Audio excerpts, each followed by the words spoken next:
Sitting comfortably on the southern coast of the island, Clarendon is a gem nestled roughly halfway between Jamaica's eastern and western ends. This parish, part of the county of Middlesex, is bordered by Manchester on one side, St. Catherine on the other, and St. Anne to the north. Like a well-guarded secret, it's tucked away between its neighboring parishes, waiting to be discovered.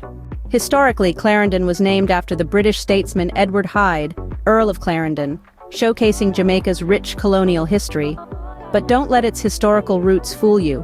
Clarendon is as vibrant and contemporary as it gets, with its capital, May Pen, pulsating with life and culture.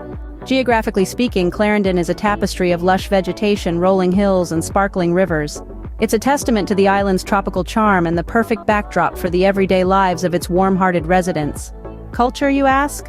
Well, Clarendon is a melting pot of traditions and modern influences.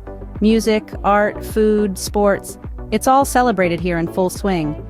From the pulsating beats of reggae echoing through the streets to the tantalizing scent of jerk chicken wafting through the air, Clarendon is an experience, not just a destination. In summary, Clarendon is a captivating blend of natural beauty and vibrant culture.